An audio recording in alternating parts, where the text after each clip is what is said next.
button to That's how carpets and carpet. That's how you would what? That's how I would captain the Enterprise. Push button. Exactly. Then there you go. Yeah. Push I saw this button. bird the other day, and it was mimicking R2D2. Yeah. It was some kind of like. Wait a second. I don't even know. You're telling me the bird? Yes. Has It was like a movies. starling or something. No. This is a captive bird, right? So right. it was Yeah. taught But, yeah. it's not like it's a wild bird. Right, but it was a starling, I think. Yes. Yeah, my wife would know this because she showed me the video where it says a bunch of words and then it actually can do like the perfect pitch. Exactly. R2D2 noises. Like, yep. Yeah, it's but crazy. Can it do? Maybe if you let it listen to it, but like you can see its throat moving, so it's like holy shit. So. What does the is it the Jawa that's like Butini or whatever? Butini? Yeah. UTINI. Butini. Yeah, there it is. Butini. Welcome. There's so many different things we can dress Eric up at shows that he could be, talking Ewok, Yoda, Jawa. Ewok. Wap club. Yep, there's a lot of different things. Also, I don't know how the hell we got on this tangent. Like, as we began the show, and then we just kind of, yeah. Dear, oh dear, might have been gone off the rails. It's gonna be one of those. 90. Eric and I are tired. How about you? Yeah, I'm exhausted. It's gonna be one of those. It was one of those so Eric came by the house today, and it was like, and you could tell how exhausted I was because I'm like, yeah. All right, get out. Like it was like you just give me this, leave. Like it was, Tell me what was exchanged. I got a calendar. Ooh, yes. Now that we're in the third month, is it eating frozen? Did you quarantine the calendar? Yeah. Don't hang it up until it's quarantined for at least month. not in the same room. You idiot. Of course not. I mean, I wouldn't want it to infect my other calendars. Dear. Yep, but that's all that was exchanged. Nobody else got anything else of importance. That's proper calendar protocol. Mm-hmm. I co-have all my calendars. Don't care what year. You monster! I'm out of here. What the hell? Like that's not right. Speaking of which, I did a reptile fight club and put the gloves on to fight Bob Rock about cohabbing. Really? Is Rob speaking to us after this? What did you do? I knocked him out dead. Did you? No, he kind of wouldn't fight me. He was just like, "Oh, we're just having a conversation." I'm like, "What? That's not what I'm here for." Reptile Conversation Club. Reptile Talk Club is what this crap is. Like, all right, yeah. No, but is this run by boomers? What's going on here? I mean, I kept trying to make him mad, but he just got more smart and peaceful. Well, no. First off, that's one word. That can trigger Rob. Yeah, there's that one. But the problem is that when you come up with Justin and Rob, who are like the two, again, we've already talked about that. If Justin were ever mad at me, I wouldn't know what to do with that. Yeah. But like they're just like, oh no, it's just having a conversation. Goddamn hippies. Well, wait, can I at least ask this question? Yep. Yeah. You were pro cohab, Lucas? I believe. Wait. No, I was anti. Yes, anti-con, according to Dr. J, who's so Lucas Lee, the gentleman you see before you, is pro cohab. I cohab a lot, but you had to go against cohabbing. Lucas Lou, the anti Lucas, right? That Justin named, he was vehemently against it. Okay. And aggressive. Mean. Really aggressive. A bastard, Lucas Lou. Wow. You would hate him. He's a bully. We're going to have him as a guest on Carpets and Coffee. I mean, that might be so proud. It's like, yeah. All right. Don't let him near anyone you care about. Should we talk about taxonomy? Should we talk about what should we talk about? What infuriates Lucas? Lucas Lou. What Lucas Lou? Yeah. What is I think all Expedites should just be under one moniker. They're all pretty much the same, just different colors. They're all inbred blackheads and Womas all together. Yeah. We need Lucas Lou against Nick Mutton. That's that like would have been called that's Beneath like the a Scales, pay-per-view I think. episode of Reptile Fight Club. Like that's when you got to pay for. Yeah. Wow. Look. Man, you yes, went but below the you know, belt a couple times. Jesus. well, you know, Yeah. yeah, keep your eyes out for that. That was fun. Thanks for having me on, Dr. J and Bobby Pebbles. Topic: should the podcast be released? That's the follow-up show. Yeah. Oh. Yeah. Wait, Justin, you're telling me it's worse than the one that we all know was the worst? Which one is that? It was our pleasure. There was one that. Oh, the one. Yes, the one. The one that we must never mention ever Yes. again. We- Yeah. Nah, Every he's podcast joking has about that one Beneath the episode. Scales. Yep. No. I'm talking about Justin. No. Yeah. Okay. Justin He knows. He answered me. Justin knows. Of course not. Yeah. Yes. I'll tell you later. Yeah. But I got the calendar, and Eric finally picked up his roughies. I did. They're awesome, but they're shed. Yeah. I also. Yeah. This will be my coffee topic. I picked up. Well, I didn't pick it up. Owen gave me this whiskey aged coffee from Scotland, and it says produced in Scotland by humans. Important to know. I guess that's better than civets. Yeah. Or monkeys. That is important. But I had some, and it was pretty good. Yeah. Yeah. And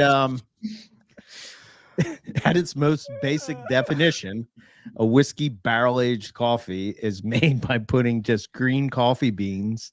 I thought it was after it was roasted, but they put it in a retired whiskey barrel and leave it in there for a few months. And I guess that's how it gets its taste. But that sounds it was all right. delicious. Yeah. Did you like it, Owen? I did like it. I had a box as well, and mine is gone. So there were a couple times where I'm like, if he doesn't know, if he doesn't come soon, he'll never know. I have this. Yeah. He changes out with Folgers. Yeah, that's all it is. It's like it's crap. Yeah. How did you prepare your cup, Eric? French press. Yeah. Did you weigh it out? Of course. What's your ratio? I usually do 60 grams of coffee for 30 grams of water. Okay. Yeah. Very good. Mm-hmm. I've been drinking Pete's. Again. Yeah. Okay. It's good, man. Major Dickinson's blend. I did at work buy their K cups because we don't have a coffee machine other than a K cup machine. So I'm like K cup coffee tastes terrible to me. But yeah, anyway, that one is probably the closest one that's like getaway. Okay, this is doable type of thing. But I used to love K cup coffee until I had real coffee, and then yeah.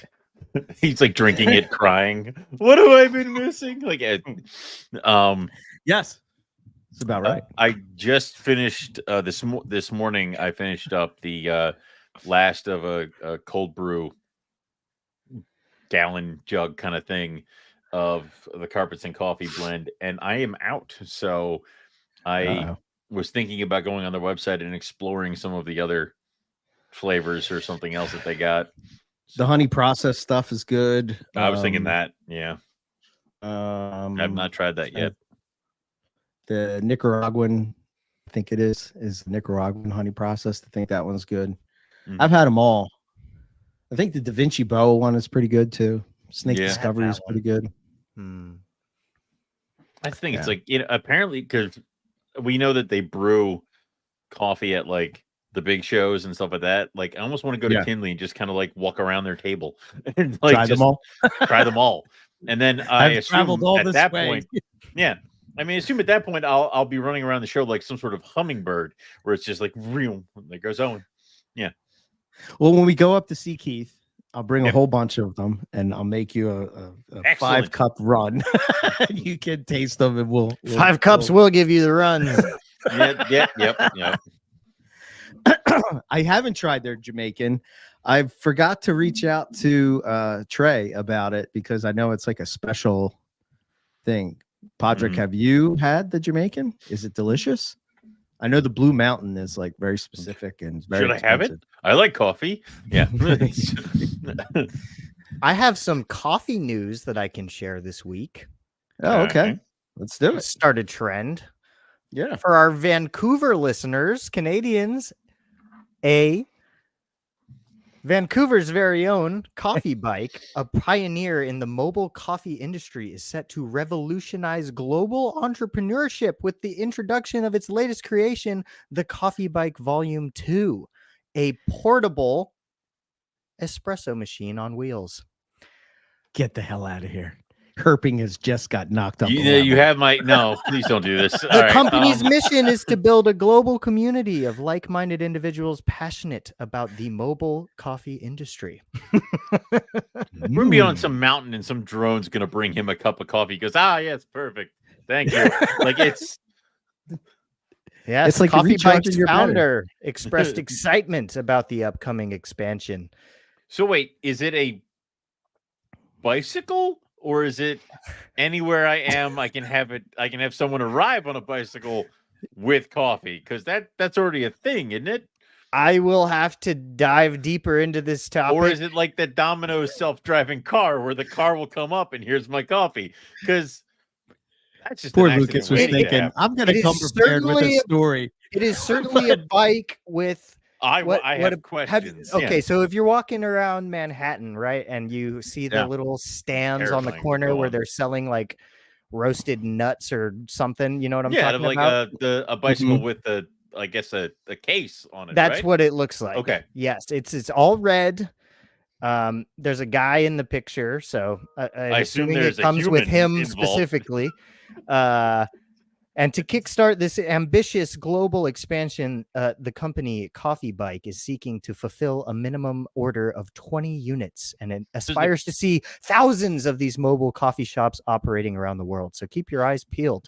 So basically, we had carts that would give us like do food and coffee in large cities, and then we went to like brick and mortar stores, and now we're going back to. And then we went to making people deliver them to our doorstep. Soon there will be a horse like buggy that will bring me my coffee. Yeah, I just want the drones.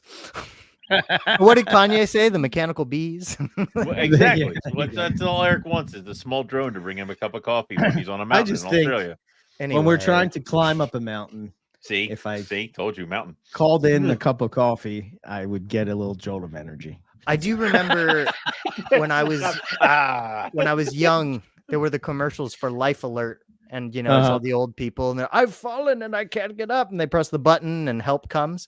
We could get that, but it connects directly to your closest coffee bike, and okay, they could bring you a shot as quickly as please possible. Stop hitting the button when you're in the wild. We can't get to you. Eric's like, well, hold this down until someone comes. Yeah. Yeah. Anyway, that's the coffee news of the week. I'll get you something else in a couple weeks. Okay. I like it. You guys, we don't know shit about coffee. We got to start doing something. You're doing well. Yeah, I know, right? You're doing good. I just know I drink it. Very happy. Yes, I did see. I did clip it, but I didn't read it. But I'll bring it for the next one. It's about saving the rainforest and coffee because that it's just sounds kind of way better than what I just did. Screw coffee, Blake. This is pretty cool. Lisa's saying that Emily Taylor will be speaking.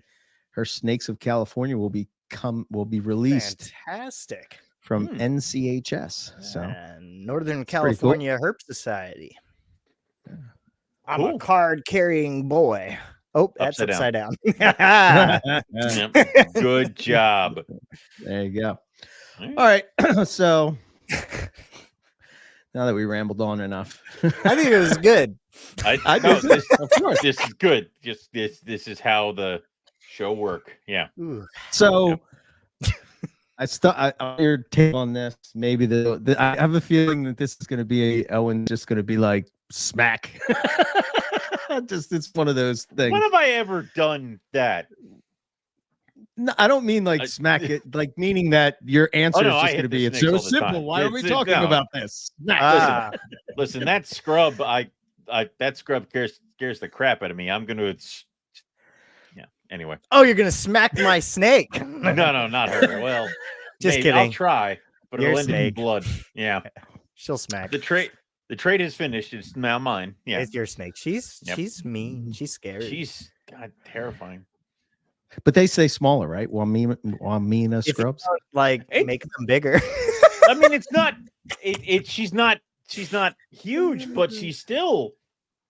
What is she, like 4 foot, 5 foot, Lucas? Yeah, I mean, so if you listen to the Mutton Man, he says he keeps his like a Brettel's size. So that is still terrifying. Like that is still a lot of pissed off scrub. Yeah, that is. I'm good. Yeah. I regret these. But slim.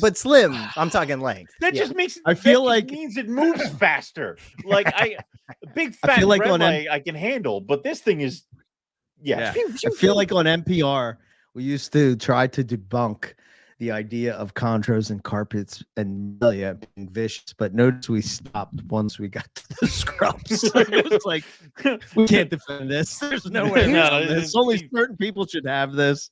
And that's one thing I don't understand is I feel like captive scrubs are just so freaking mean. And then I see so many videos of people in Australia just like, I get a look at him and it's a king horn eye and it's just as tame as can be. Like, well, yeah, the one I held was Rob. He got nailed. Rob got lit up by it. That doesn't know. Well, he's not a scrub whisperer. I don't know. I've seen that a one surprising number though of scrubs that are way too handleable in the wild. Like, yeah, I don't get it. Mainland versus island species. Oh, that's true. Yeah, good point. I remember. I think I want to say that the ones further up north, going up to Cape York, are a little more peppy, but spicy. Yeah, that's the word. I felt a hue. Yeah, there you go. See, the doctor. He agrees. Well, it tried to drive. it sensed the Dr. Pepper in his blood, and it was like yes, sweet lady DTP. So there was this video of a copperhead in the trees. It was like a herping video. Yeah, and it got me thinking. And do you think that people don't understand arboreality and snakes, meaning that what does that mean? Because I think of that argument about ball pythons being semi-arboreal because they go up into a tree, but don't you think that most snakes, if given the opportunity, that's climb. Sort of an advantage that they have with their body structure? I mean, they're not living in the trees, but clearly we've seen Woma pythons in trees. Which you would never think, right? Isn't there a Woma python that was captured in a tree by Melissa, right? Way more than one. Yeah, it's a okay. It's a full-blown radio tracked behavior. Yeah. Right. Yeah. So we saw rattlesnakes in trees. So do you think that most people look at arboreality as in snakes is if it's in a tree, it's arboreal? Yeah, go ahead. He's gonna take what I was gonna say. I know what he's gonna do. That's what he's gonna. Yeah, he's gonna. Here's what I will shoot this thing between the eyes, and Lucas is gonna go ahead. Like Justin just said, any snake can climb a tree. Yes. I think what makes something arboreal is when there are actual physiological prehensile tail, adaptive Thank you. traits. Yes. Evolved traits that would indicate a specialization in that regard. Just like I can swim. I'm not a fish. I'm not aquatic. Yeah. If I grow webbed feet and gills and a tail, then I am. Then perhaps I become more aquatic. I could throw a cat or a dog in the water. They could swim too. So it's it's the behavior versus the actual physiological adaptations. I'm done. No, I 100% agree with Lucas. It's if it doesn't have if it doesn't have a prehensile tail, if it's not built to Thin live in a body, tree, long. Yes. yeah, then it's not. Which is why Obviously, short tails aren't going in the trees. I mean, could But a short tail climb in a tree? Maybe. I mean, Maybe a stump, but I think they would probably. I mean, yeah, I suppose they could. But it can't hang from its tail. It can't. If it strikes at anything, that whole bodied snake is falling out of that tree. Like that's the whole thing. Yeah. Well, I the reason I think about it is I just think about like the Facebook arguments that people get into. I told you I'm very tired. Yes, we're all there.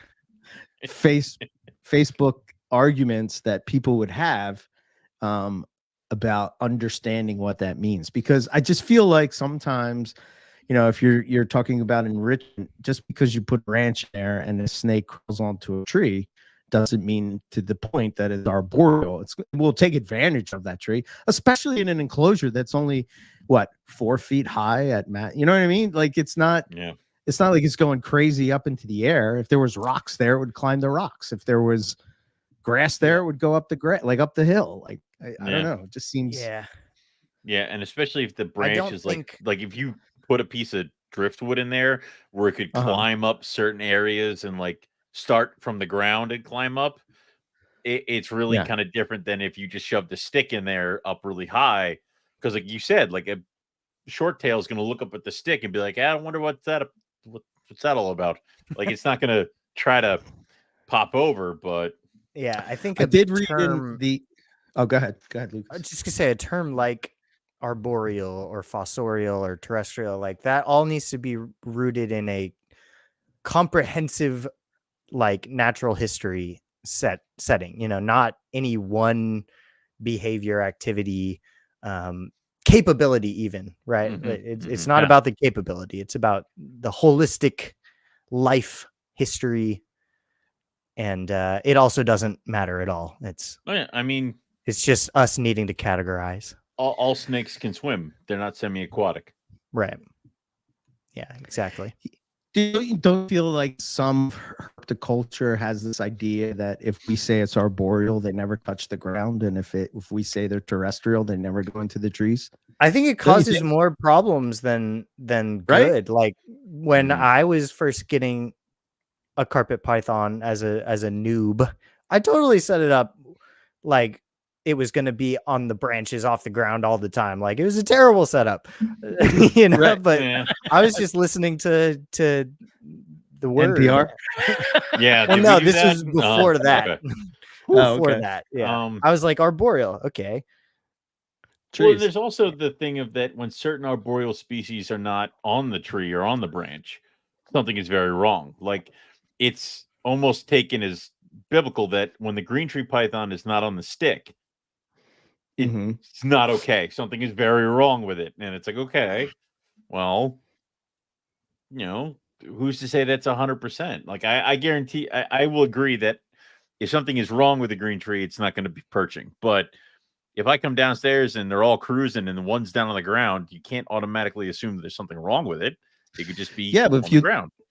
If you look at some of the wild stuff, like like some of the videos that Matt Somerville had and other people that were up in the Cape York, just in the Cape York is what I'm referring to. But a lot of times even Dan had some videos where it's like they were on like this tiny little tree that began to sort of like, grow, and it's just sitting there like maybe 5 inches off the ground, but it's sort of perched in that perch position. I think that's when he was over in the Roger, what's that called? Over by like Sarong, like in that area. But anyway, they were like real close to the ground. So the idea that they never go to the ground is, and then when we listen to Gavin Bedford talk about Darwin carpets, they never come out of the tree. Never on the ground, yeah. Don't you think arboreal also, like I remember reading this in that Hunters in the Trees books where they say that not only is it, their characteristics, but it's also their behaviors and how they have adapted to have that arboreal lifestyle, like hunting in the trees. So like arboreal snakes, not all the time, but like a lot of time, their prey will be associated with trees, even if it's something that comes, I remember Daniel Nantouche talking about that crazy tree where the blackheads show up to eat the chicks that fall out of the nests at a certain time, and then a different python came in. I can't remember the whole thing, but everything was evolved around this tree. I don't know. Just because it ascends into the tree, water snakes, they go in trees to bask, Yeah. But again, I mean, that's like, there's going to be, it's a bin that we created, and we're trying to throw everything in, this goes in the square hole, this goes in the circle hole, and there's going to be shit that's in the middle. And, that's just kind of the way it is. That's why I feel like it's helpful to think of it more from like a physiological standpoint. Prehensile tail, that's big points, that we know what that's for. There's not visibly obvious adaptations as well with like the circulatory system that somebody else could explain a lot better than me, but arboreal snakes are different in that regard with they need to be able to swallow things upside down and do all of that stuff. Who talked about that was Dr. Harvey Lillywhite at the Arboreal ICAS. He talked about that. He talked about how they have to, their circulatory system has to work a certain way, because if they're hanging and, to your point, if they're eating upside down and that's some of the experiments he did where he like put it on a table and just put it on a tilt table, and he did this to get his readings and stuff. Yeah. That's a good question Brandon had. If it's in a rocky cliff face, the straight incline would be arboreal or terrestrial. I guess we don't have a word for rocky terrain. I'd say I'd want to look at the body plan again. I would look at that, because some rattlesnakes live on cliff faces, some gray bands live on I would say that they're more adapted to high elevation, not necessarily to say that it's arboreal or whatever, but I would think that they have to, like, you think of the Bones python, wouldn't its reason that it's dark is because it's in that high elevation and it has to sort of bask. Yeah, but the cliff face itself is he just dropped a smart word. There's a word for this, guys. Oh. Saxicolous means living or growing on or among the rocks. Damn, man. He's so smart. That doctor, man. There's a word for everything. Yeah. DDPs today. He's I on ain't never heard no saxicolos. Yeah, it's because he also said this. I always laugh at the vertically oriented cages. Brandon says arboreal. If it's not 15 feet high, it does not count as arboreal. Okay, good to know. If it has a shelf in it, it's arboreal. Or yeah. You should just build a cage around a tree. It's perfect. I do want to do that someday. It's a lot of cage, buddy. You don't know how big my trees are. Okay, good point. Good point. Touche. Yeah, all right. Dictionary. Okay, sorry. I was following the thing. Once again, told you, just let's go with a rudder every once in a while, and the ship is just kind of going. Why don't you guys run with it? I mean, like, no. Why would you do that? You just no. I want to. Sometimes I run with it, and then we end up with coffee bikes. Right. Sometimes I just want to see what the ship does. It's fine. Listen, just like the arboreal snake conversation, sometimes they're not home runs. Man. Yeah. Good to know. Good to know. So it's a good question, though. It's a good conversation. Yeah, 100%. That's what I like. You want to talk about Port Mac carpet pythons? Okay. Why you got where the hell that is? Yeah, $10. Yeah. So $10 to talk about the Port Mac carpet.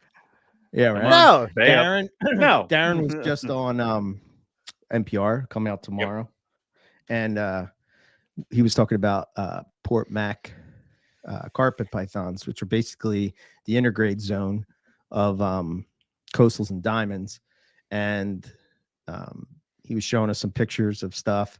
So I went. He made a very good point about how. Yeah, go ahead, Owen. Run with that point. I'll get. We seem to assume that when we say intergrade, that it's like the coastal comes down to the diamond territory, breeds with the diamond, and then the diamond goes about halfway to the coastal territory, deposits her eggs, and then goes back to the diamond territory. And it's like, well, that is not true. He said that the integrate zone between coastals and diamonds, did he say it was like almost the entire coast? It was like almost I forget. No, it's basically between like Port Mac and Coffs Harbor is like kind of I think where maybe it's Turi.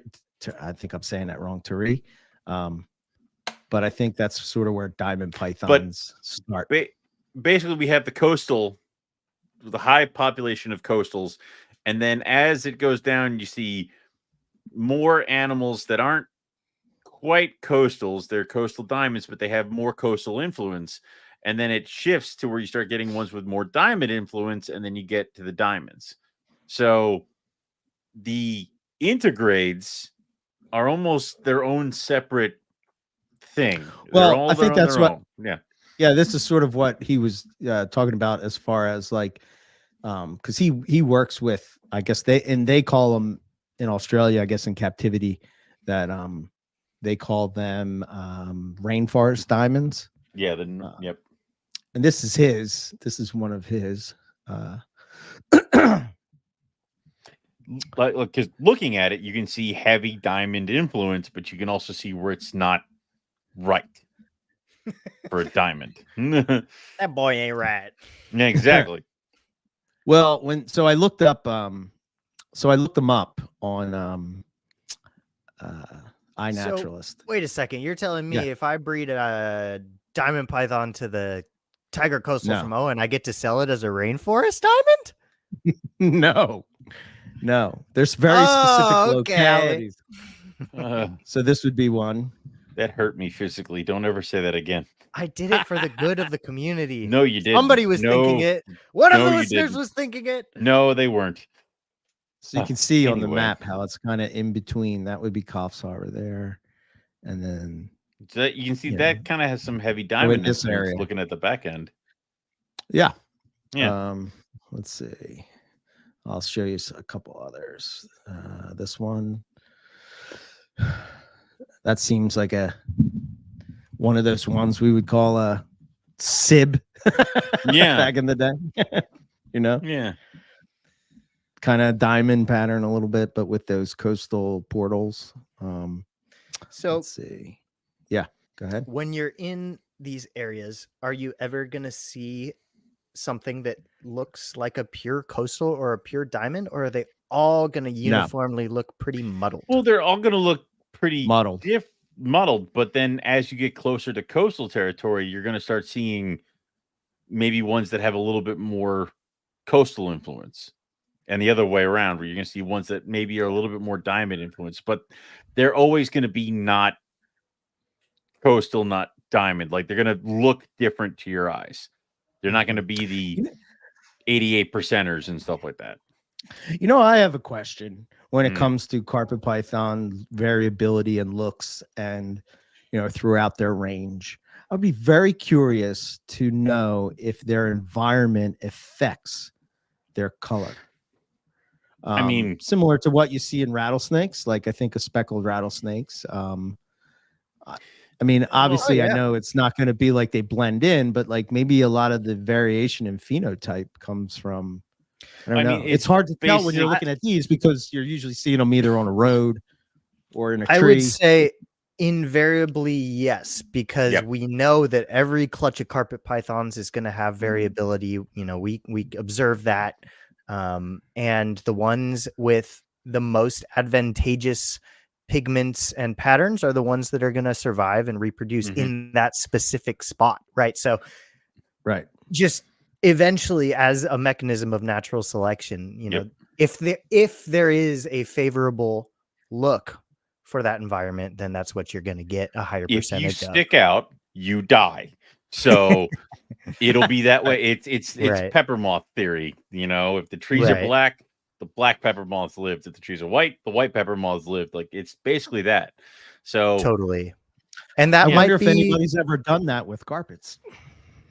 put them on trees that are different colors? I don't know why we would like do that. actually sort of, like for instance, I'm going back to the rattlesnakes when we were looking for the speckled rattlesnakes, right? Depending on what locality we were at, we would go through, different gorges, and when we would go through those gorges, it would look exactly like what the rattlesnake would look like.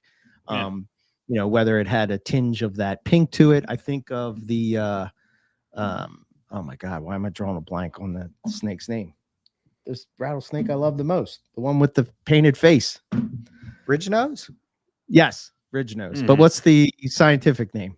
Oh, Willardi. Willardi, yes. How can I Okay. forget that? God damn, I don't see how tired I am? You're bad. Like, I when am you at look at Latin. The fact that the two of you got it there, I got there before the two of you is ridiculous. Yeah, I had an I didn't Uncle even- Willard. Oh Did you? no. He called me a chow hound. He said I was fat. You? Uncle Willard's a dick. Yeah. Well, I was a kid. I was fat. Oh, yeah. Anyway, back on topic. So anyway, I'm gonna see if I can find my picture of the ridge-nosed rattlesnake. What the hell were you talking about? Like, where were you going with it? We were just bringing. Yeah, up you Willardi? wonder if anybody has done what? Well, no. What I'm saying, looked at carpet pythons in that way, but I mean, with I the assure ridge-nosed you they rattlesnake, have. I was going to show you the picture so you could see how much it looked like its environment. Is what I was. I mean, again, we it's a basic thing. If you stick out, you get eaten.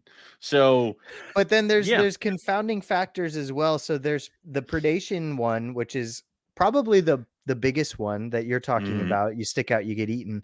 But then there's also like what pigments and colors interact best with the abiotic factors. Like we talk about the darker black snakes in areas where they need to absorb sunlight, as quickly as possible in colder regions. So there's kind of perhaps multiple forces acting at once. well, yeah. And there's also the other side of stick out, you die. If you stick out, you might get eaten, but also if you stick out, the prey is going to see you and you won't get to eat. So yeah, there's another one. That whole thing too, is whether are you, are one you might say also... it's quite complex. Oh yeah. One might say it's like nature. Wow. With many. So many different things. It's like, I want to be black to get the heat, but I want to be yellow to blend in with the leaves. But which one, hey, I guess we're somewhere in the middle. Right. There's always a goanna out there somewhere, Justin. Like, you're a freaking crazy aposematic king snake, then you look like a coral snake, even though there hasn't been a coral snake there forever. True. What's going on with that? That's a whole different thing. You don't look like anything. Everything in Texas is designed to sound like a rattlesnake, even the plants. So, yeah. Good point. I can't find this picture. Can't find the Willardi. Okay, well, no, it was a good try. Everybody imagine what a Willardi looks like, and then Eric's point is that that's what it looks like. Yeah. How dare you? Nature is chaotic and complicated, just like much like this show. Yes. I'm not like the other girls. All right. Thank you for telling us. Go ahead, Owen. No, I almost have it. Ah, yes. No, here we go. You have it. No, yes, no. Finally. What's that Mean Girls one? I'm not like the other moms. I'm a cool mom. There it is. That is a Willardi. Yes. I can see it. But see how the color with the... Ooh, it's video. If you listen closely, you hear Rob yell at me for getting too close. That's a pretty rattlesnake. Yeah, it is. Right? But see the purple on the rock and the purple on the thing? I mean, obviously, and also if that thing's in leaf litter too, you're never going to see it. Yeah. That kind of looks like the leaf litter we jumped in with the Owen Pellies. Exactly. See, and Death Adders were hiding in those. Like, if you're an ambush predator, the whole point is that no one can see you until it's too late. So, yes. So anyway, I guess the whole point of the Port Macquarie carpet pythons is just that some Australians consider them something different. So it's one of those weird in between zones. And then as far as the captive carpet, I thought it would be cool to share with you. Now, this is pure coastal carpet, and this is also from Darren. Look at that thing. What? That is what the hell? Those are his white line coastals. And well, remember, Owen, it's actually Wayne Lark's line. It's Wayne Lark's. I'm sorry, it's Wayne Lark's line. What the hell? We can't talk tonight. This is bad. It is Darren's project, and I never wanted a project more in my life. So, is there like really whiskey in this coffee? I mean, there could be. Like, I don't. Is there jag in that? Listen, no. No. This is just somebody should put jag in that. There's hypo and he has jags, but this is a hypo in Exanic. I bet it'd look really good with jag in it. Of course it would. I can't believe he said put jag in it. I can't even talk to you anymore. I love this show. I love you guys. Oh, that's great. We love you too. I tolerate you. He said we. So, he does not speak for I knew me. that. So, I just did. Anyway, I thought this was a beautiful snake. He's trying to make white and black coastals, and he's really close. But so this is caramel. This is hypo and Exanic, right? Or this is just straight Exanic? Yes, and that coastal line, right? In it. Yes, sort of like selectively breeding, right? The morph, which is cool because when he does, there was one picture that was a close up of its face, and the black on the face looked like it was kind of bleeding to blue, almost like you'd see ink that gets wet. Yeah. Yes. That's on his page. Mm-hmm. Yes. So, but like that's, I think one of the females he said he had that has a lot more of a busy pattern. But yeah, he's working on white coastals. And Eric has like a kind of off-white coastal. I think I'm going to break into his house and steal it. So, well, our carpets and coffee coastal, that was the caramel. So maybe there is something. I bet you that. Remember that crazy one we looked at last week? That was like that jungle looking. That was het Exanic. Remember? Yeah. I bet you that has caramel in it. Yeah. So what if? Can you make caramel white? Maybe. I don't know. I haven't tried. I haven't done that yet. Well, didn't he also have maybe a white... like a certain cross of something is like going to intensify it? Didn't he have one of the white ones that was mixed with a hypo or mixed with a caramel? That was the like first one white. I showed.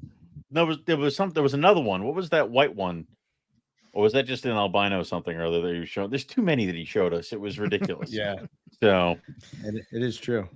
Yeah. I don't know. Maybe pretty. That's why that one was so it is white. Two morphs at play to create that phenotype, and then he's refining it with those two morphs. I think the white happened, but then mixing with an Exanic helped. Yeah. Cool. So this snake that we have up here, from what I understand, is just from Wayne's line of Exantic, but I don't think that that's Exantic, if that makes sense. But then he started different. Then he started mixing Exantic. I think it's just like, it's sort of like, I sort of got the impression it's sort of like the Ivory Jungles, right? It's just been bred in that direction to make them black and white. But then when you add in, different morphs, it's sort of like, well, I think we were on the topic of talking about if you're going to breed morphs, Nick said this a bunch of times, but like try to refine whatever it is about that morph that you want. So you're just not making like straight, the same thing over and over again. Yeah. Just like boring looking stuff. Yeah. But there was a lot of Brettles, Exanic Brettles and stuff like that. That was pretty wild. Well, he also had that one Brettles that popped out of a stonewash clutch thing. Looks not hypo. It was something else. Yeah, I can share that pic. Yeah, you can. Yeah. So interesting. There's so many things in Brettles coming from that little tiny bean. Yeah. Yeah. Right. Yeah. Did I pin it? I thought that and they do that thing where they fire up and it makes it even better. Yeah. The Yeah, one I that you caught sent me is the best looking normal I've ever had, and So she was weird. fired up the other night, and it was so cool. I was actually about to say that the one I got from you was fired up the other night, and I was like, "Oh, you're gorgeous." Yeah, I'm glad we make each other happy. there's that. So he said that's a purebred lie. What the hell? Yep, it came out of a stonewash clutch. Stonewashed clutch. No idea what it is. No freaking clue. Well, it's certainly It's a something. hypomelanistic. Yeah. Which He it did almost say makes me like, that what do you call it?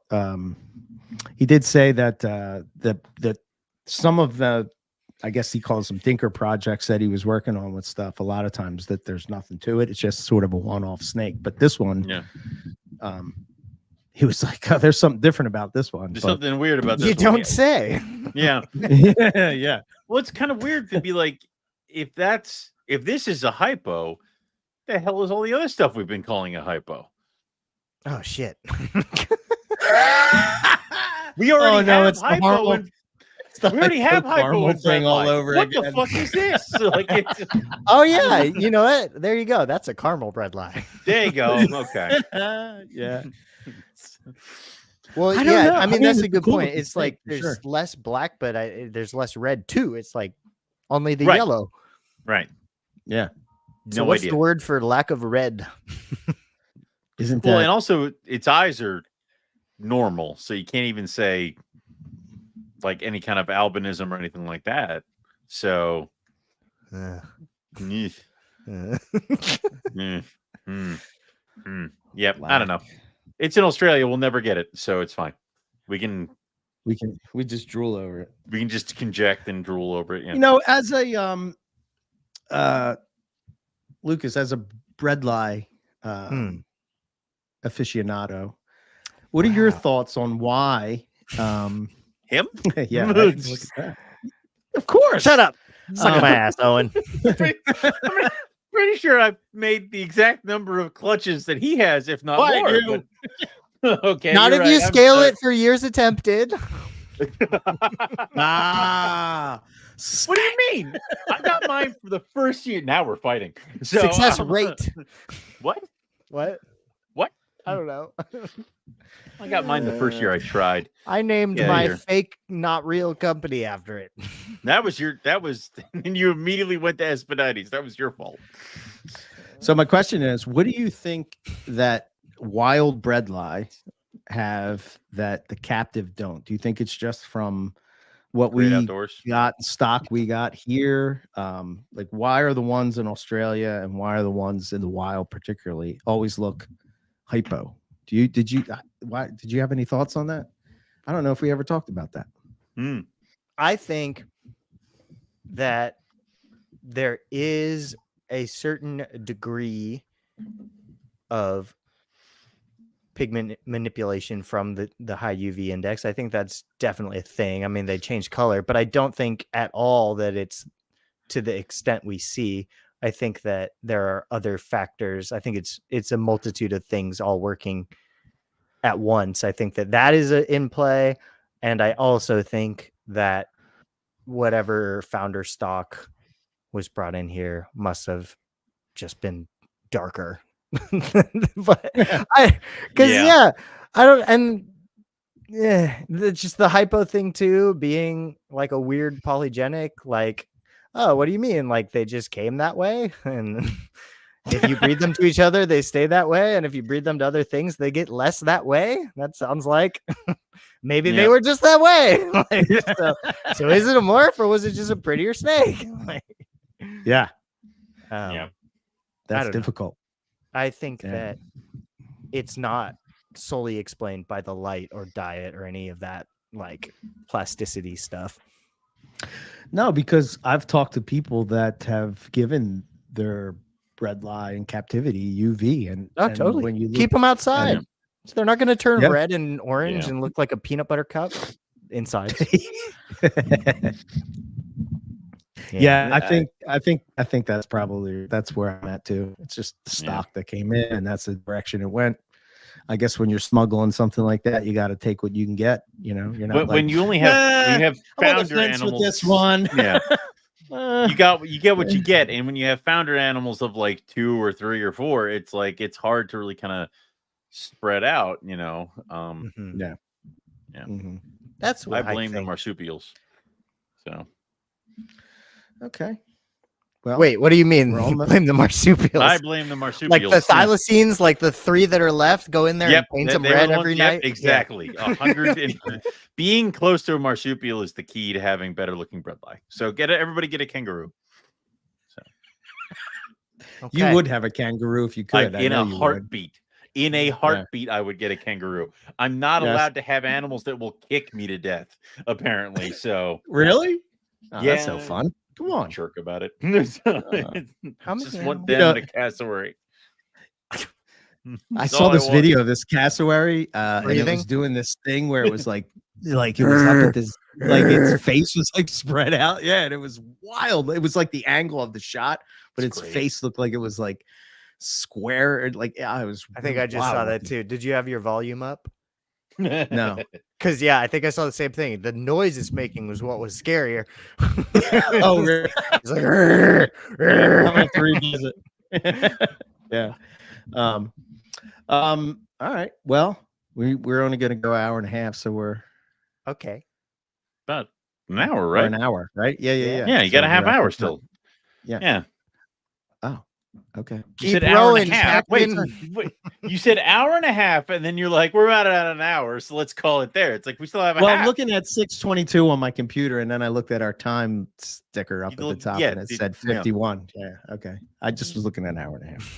Stop making fun of me, man. What the? I can't. It's like little softball. It's so easy when you're tired. I'm sorry, Eric. When he's making fun of you, he's not making fun of me. So that's okay. I'll take the hits. I got you. I got you covered. He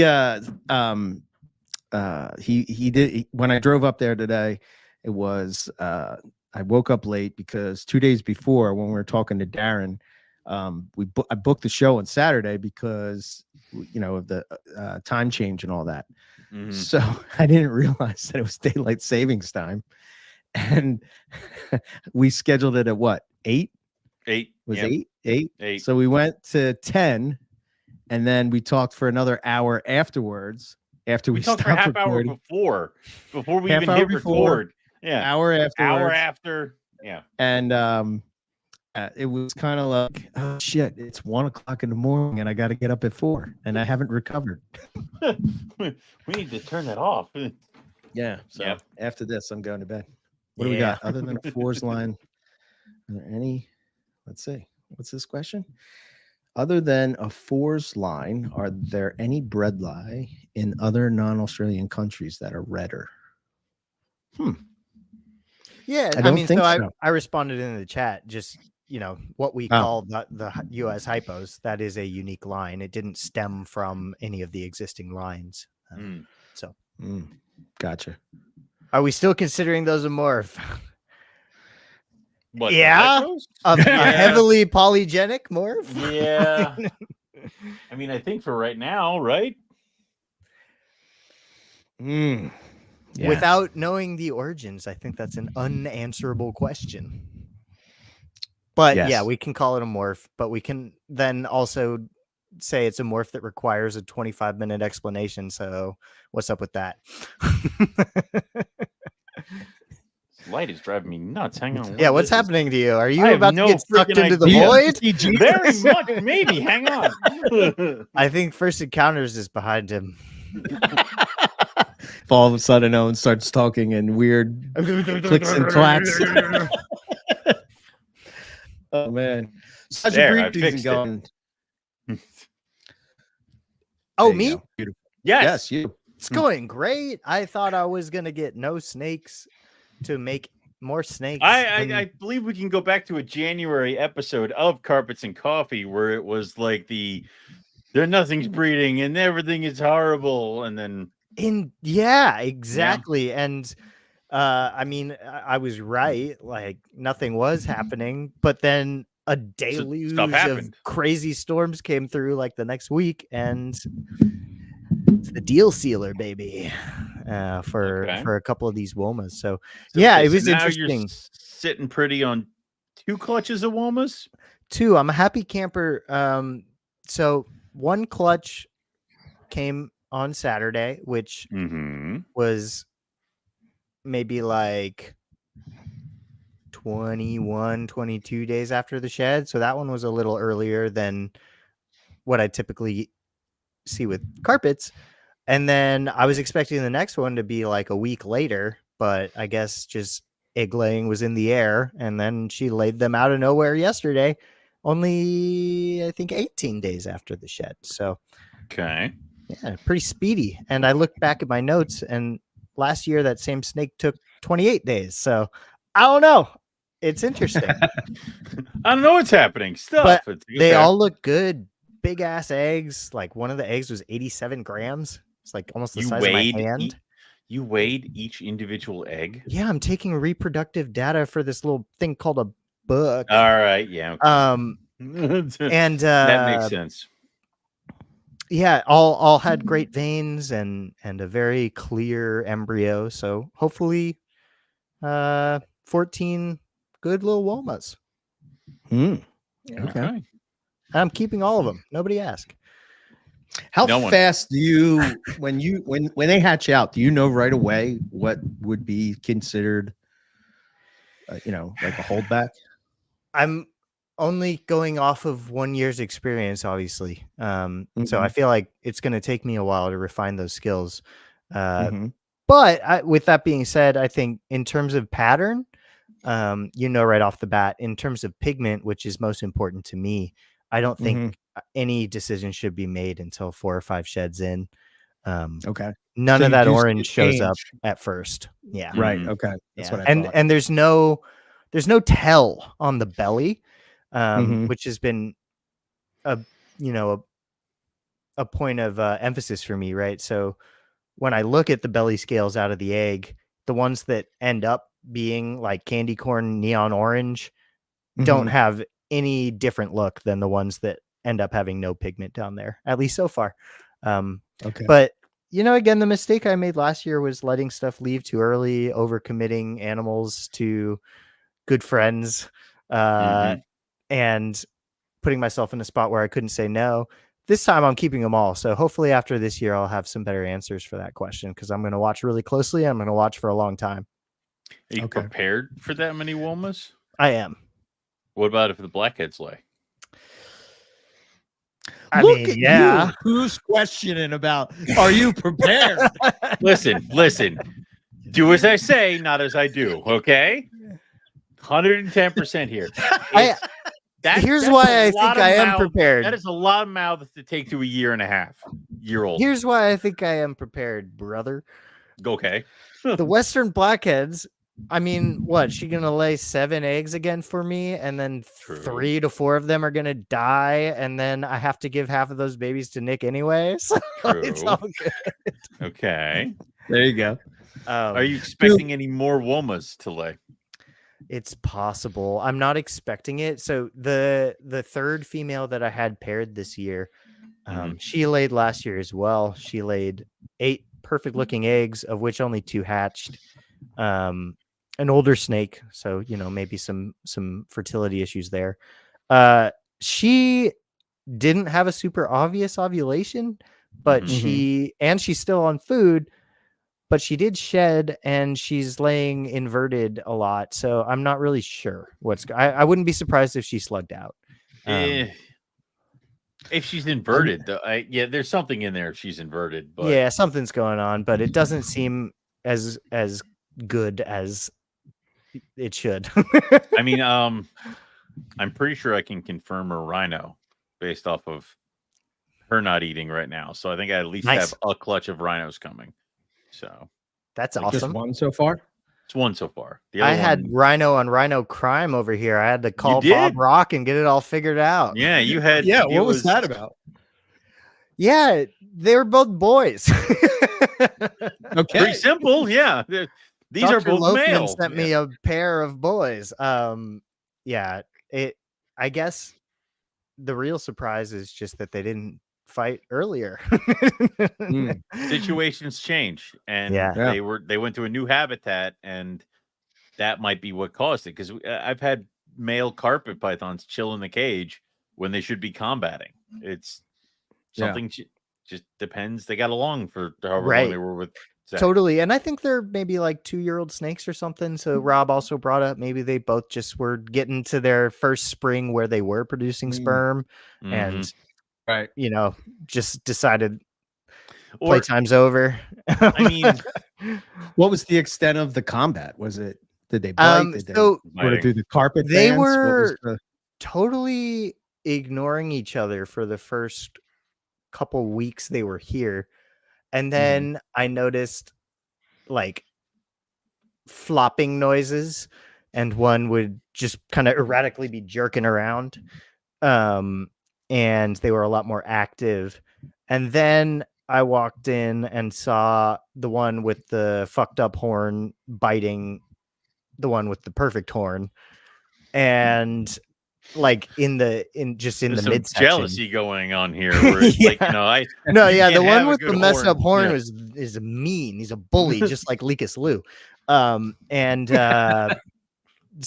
then I was like, oh, weird. I'm gonna have to figure that out. But then I got distracted and had to do something else. Then I came back and there was like blood on top of the horn.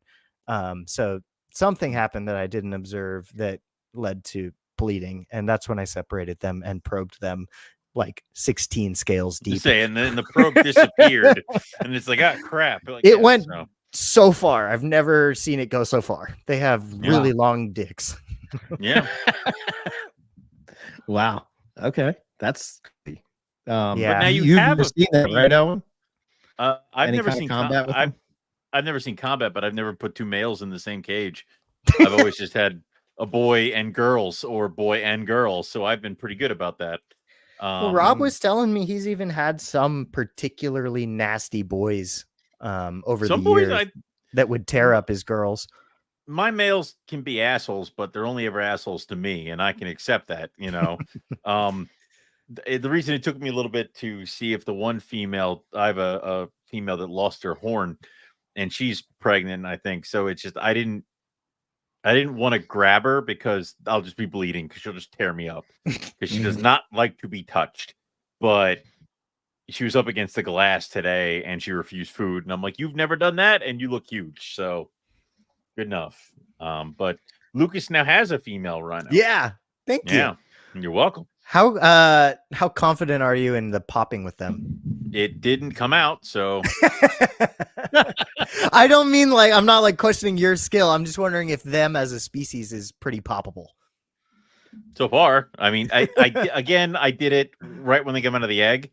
Yeah, and it's one of those like I don't know if I'm pressing too hard, and then you get a male, and like you kind of just and it's like wee, and it's just wing. It's like okay, good, all right, yeah. So cool. You do that, and I mean, obviously, there's still always the chance of that it could not be, but I've given you better odds. No, totally. I'm very grateful. Just some species are easier than others in that department. And that happens. I have short tails, man. Holy shit. Yeah, I don't even want to do that. They are tricky. Rob had an interesting. Oh, sorry. Go ahead. No. Go ahead. Yeah. He had an interesting thought too that perhaps he says he's come across a lot of rhinos that are kind of in-betweeners in terms of the probe. And even sometimes those in-betweeners like getting beat up by other males, but also never producing eggs. Or I don't know if I said that right, but like behavior also being somewhere in the middle and being confusing. Right. Yeah. And he was saying he has like a hypothesis maybe that some kind of incubation temperature, gender bending stuff might be at play there where they truly are some sort of intersex. But I don't know. I don't know either. I'm sitting here on the fence and it's like, and I told this to Melissa today. It's like, I should be at the point where I should be getting eggs, but I'm not getting eggs, but I also didn't breed much. So to answer your question, I don't know where the hell I am. So it's like, yeah. So you're in that spot still right now, because it's like, I don't know what the hell's going on behind me. I have a really good idea that the tiger to the hypo is gravid. Because she looks huge. Yeah. She's huge. She's thick. And she didn't try to tear my eyes out when I picked her up the other day, which is weird for her. So I feel like if it's a psychopath and it calms down, it's because it's got eggs. But she's also still eating. But I don't know if that's just the way she is. So, but other than that, like the white lips are together. My pair of gold white lips, they both just shed, which they both had kind of like gone through their shed cycles at different times, and both had shed relatively recently, and then they both went blue and both shed, male and female, at the same time. So it's like, okay, together, get in there. So, but that's really, I'm not doing anything else. I mean, I think I'm getting mad hogs out of my ears again, because they just kind of keep going, and I'm gonna get Chinese king rats, I think, but I don't. That's where you're going on Colubrid and Colubrid Radio. Yeah. They're gonna have me come back and talk about the mad hogs and stuff like that. So that's cool. Yeah. Is that a species you see yourself like? Where do you see yourself with that species? You tired of it yet? Is it one of those ones where you know how like certain species you have because you want to try to breed it, you breed it a while, and then it's sort of like, okay, I'm going to move on from that. But then you have other species that you're like, I'll never get rid of these, even though they might produce the same thing over and over and over again. AKA rough scales. I mean, the roughies will never leave. I'd rather die. Yeah, exactly. But with mad hogs, it's one of those things where they I do keep breeding them, and they keep selling going them. Like it's not one of those things. It's like I think, and also it does open up other opportunities. I've talked with other people that have other snakes that I want that aren't interested in carpet python, but they're willing to trade me a pair of Savus for a couple mad hogs. It's like, well, hell yeah. Yeah. Here's 4 mad hogs. I can do that because I know 20 something are about to happen. Like it's, but then it also goes. Okay. I mean, no, like on the same standpoint, the blonde hogs are here, and I've gotten one clutch out of them, and that I'd rather put a hammer to my teeth than do that again, even though I am trying to breed them again. I don't know why I do these things. I'll get the hammer. Exactly, please. So those are there, but like I had a pair of speckleds and I lost them because they just would not. They were wild caught and they did not flourish. They did okay, and then they stopped doing okay, and it just didn't go.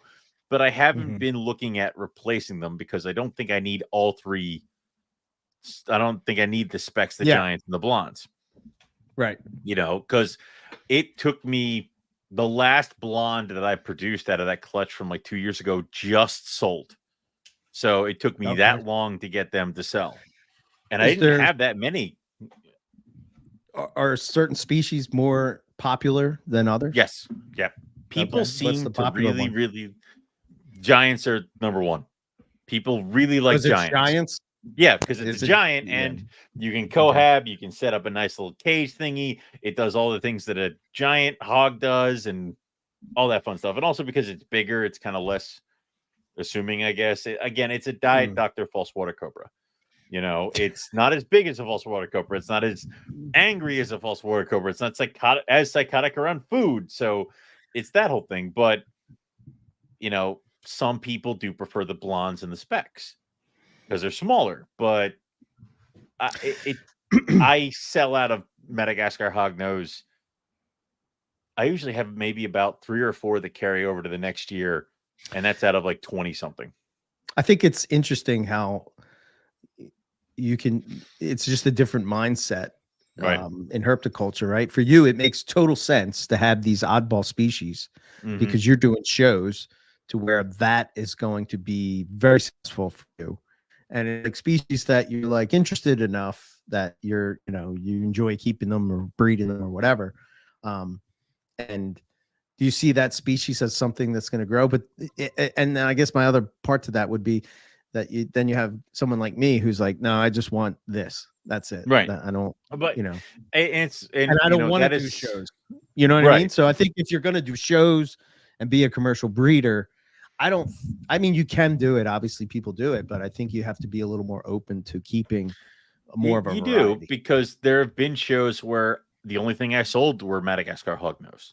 And if I didn't have those on my table, I'm not selling anything. Nothing. And then there were shows like the last Hamburg where it was like olives, white lips, false water cobra, and a couple of carpets. Like a little bit of everything went. You know, it really just depends. And having the variability helps with that. But I also think that's mainly just because I am a scatterbrain and can't have all the same boa constrictor with different paint jobs in every single cage. Yes. And I need that. And dude, I'm probably going to pair my Timors, because I was watching them and the male has just been doing nothing but ripping apart his cage. Really? Every day the last week. And I'm like, are you trying to tell me something? It's like, what are you waiting for? I wanted to give her one more year. Man, if you can tick them off. Well, let me ask this question. Is a python species that you currently have? I already know the answer to this, but I'm curious what you say. Is there a species of python that you have? You both can answer this. Once you breed, you're moving it on. They're gone. Water pythons. Water python. Water python. I might water pythons. Okay. Fuck them. I hate them. Oh man. I'm gonna put them in a t-shirt cannon and launch them. It's I hate those things. Are you sure you have a pair? No, I'm not sure. Is this the one we were talking about? And I was like, no, did you ever probably another one? And you're like, damn it.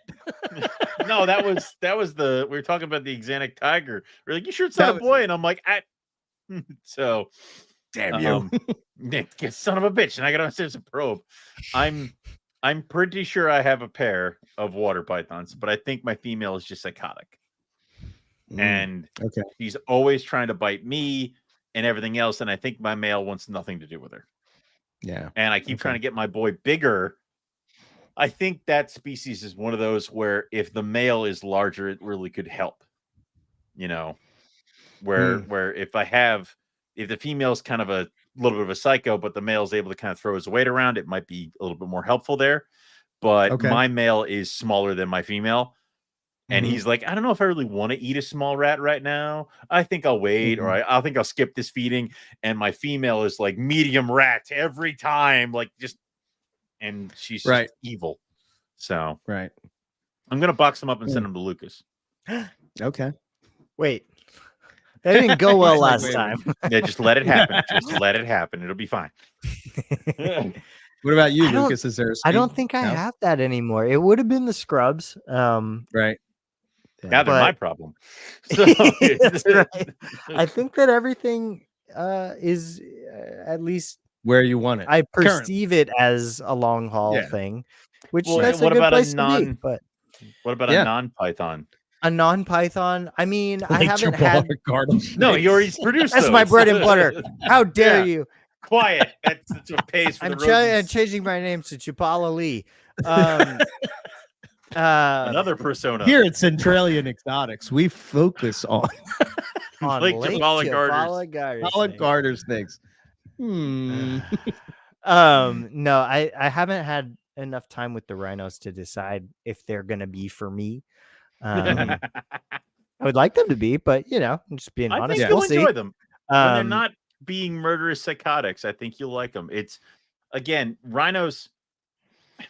Everybody wants the fucking rhino to be the hold it in my hand, look at its funny nose kind of, and they can be vicious little bastards. Yeah, like it is. Sure. Yeah. So it's one of those things where they've all bit me already. Exactly. All four. All of them, even the little ones, are horrible. It's really. Oh yeah, they're. I thought they were chill. No. I have a 2-year-old male. You love them. Of course I do. It's a psychotic little arrow. It's just like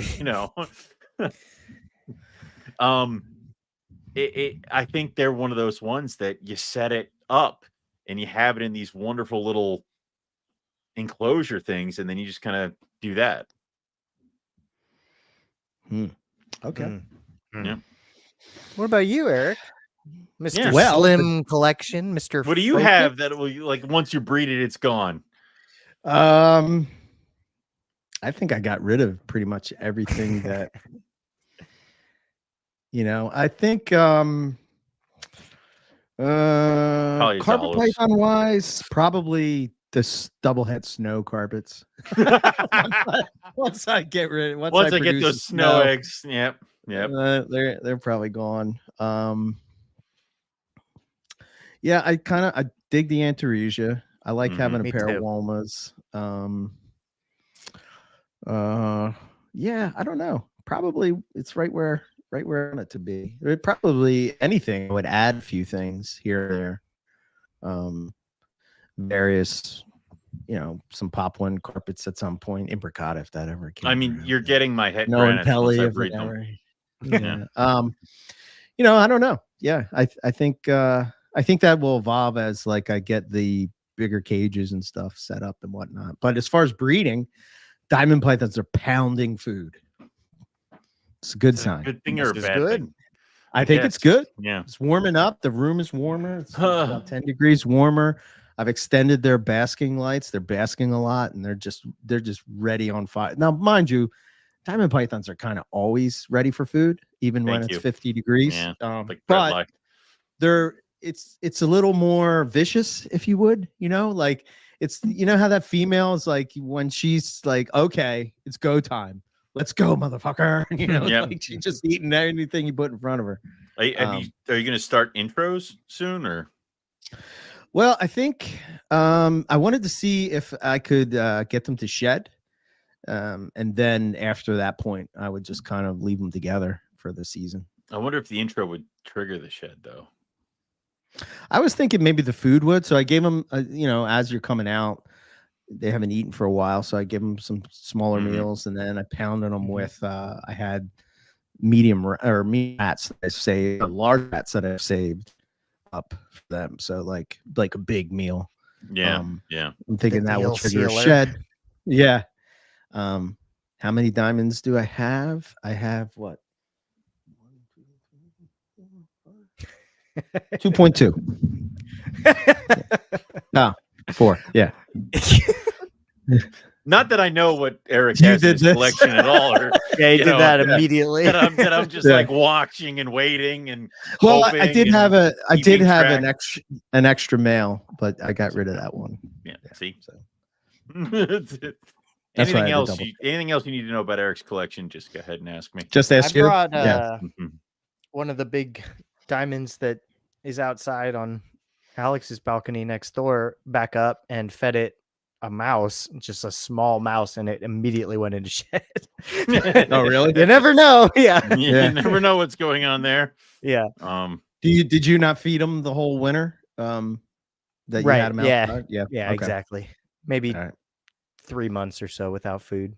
Yeah, that's about the same. Yeah. And now it's starting to warm up here. I think this week we're going into the 60s and 70s. We're supposed to be having like he's supposed to be like 60 something, but the night drop is only like to 40, which is nice. Yes, snake shipping weather. Yeah. Blake, yes, I do have Cape York variegata. Yep, Archer Rivers. The problem that I had with those, the female's probably upsized, but the male was just a terrible feeder. Terrible feeder. So it's like small. Pain. Terrible pain. Yes. So I got another male from Nick, and that one's pounding food. So hopefully got to restart the clock. Yeah. Yep. So maybe next season he just got a pair and struggle to find specific info on them besides the more complete book. Send me your email on Messenger and I'll send you some stuff. Yeah. Yep. So maybe hit that last question, Lucas, and then you got 10 minutes. How is your diamond group coming along, Lucas? Yes. So I think both girls that are at my friend Alex's house, who's my diamond partner, are definitely pretty good size. It's just a matter of the younger, smaller boy catching up. So hopefully next year, I think it'll certainly be time to give it a shot next year. But Next year. they all look great. Okay. They're all healthy. Where did yours come from again? I'll tell you later. Oh, gotcha. Yeah. Very good. Maybe that's why I can't remember. I don't have any. I have no diamonds. So yeah, Not yet. I'm waiting. Make me savus. Oh well, I pick them up next weekend, Hurry up. and they're babies. So 4 years from now. Wow. Yep. 4 years. And Not that I'm calling my shot or anything like that, but we got to start crossing some of these liasses off the goddamn list. Owen will be my best customer for diamond pythons, and Lucas's as well. He really wants them bad. Yeah. All right. Let's wrap it up. So let's see. Closing. Here we go. If you want to follow us, NPR Network, Instagram, YouTube, Facebook, all those things. We have swag at our Teespring store. We also have a Patreon you can join. And you can go over there, Moray Python Radio. Cold-Blooded Caffeine. They are affiliate sponsors of us. Mm-hmm. And you can go over to we have a link in show notes, follow over, get some cool stuff. I would recommend I forgot to talk about the Project Herpetoculture one. That one was really good too. It's kind of a mild one. You'd probably like that one, Lucas. You like that mild, don't you? I prefer, aren't you like a light, mild roast? Both of those are pretty negative terms there. I prefer floral and citrusy. Oh, okay. Fair enough. My bad. Full of flavor. Anyway, yeah, I Right. would check that out. There you go. I never understand the flavors of coffee and how they judge it, but it's coffee. Yeah, it's like coffee flavored. I want coffee flavored coffie. This one tastes like chocolate. I don't think this one tastes like chocolate. Yeah. I remember reading somewhere it has to do with the acidic level. If it's and that's why they call it citrusy. Well, you have to have the water at the right temperature and let the coffee bloom and all those other things. And I do pour it in like some sort of ape. Yeah. I can't even talk to you anymore. You don't even hit your water. Yeah, you dirty coffee called a cold brew. Yeah, it's a cold brew because I brew it cold. Yeah. You and Mr. Stone and your cold brews can't drink it like a man. Easy killer. Turn your tongue off. I'm gonna crack your French press next time we're herping and watch you cry. You guys all like the light roast, Lisa, Pedrick, Joshua. The most flavor variability. Yeah, I get it. Yeah, for sure. I just prefer that dark, like. Anyway, so check them out. Cold-Blooded Cafe. That's Cold-Blooded Caffeine. Now you're gonna do Cold-Blooded Cafe, Owen. Yep, Cold-Blooded Cafe is where we get the rodents from. And there's the code. Not the coffee. Not the coffee. Do not confuse the two. You'll have a very bad morning. So Cold-Blooded Cafe, we have the code MPR10 that gets you 10% off of your first purchase. We're just notified by them that they have reset our code, which means that if you have used it previously, you can use it again once. So MPR10 at checkout gives you 10% off of your entire order. They have great feeders. It's what Eric feeds. It's what I feed. Lucas, I believe, as well. Absolutely. And they come really nice packages, great sizes, and then they are expanding their products to include certain things like quail, chicks, things like that.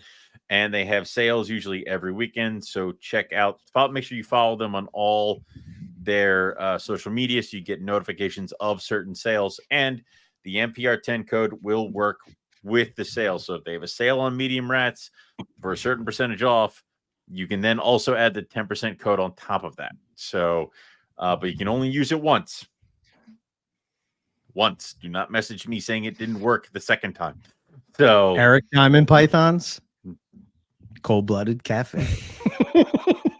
Don't get those numbers confused either. So that's free money. Get it right. One time. Do it. Do they deliver to Germany? I don't think they do. I don't think so. I don't think they do international delivery, which would be nice. Yeah. Okay. That's all. And I'm Lucas. And that's Lucas. And Lucas does Lucas things. Yeah.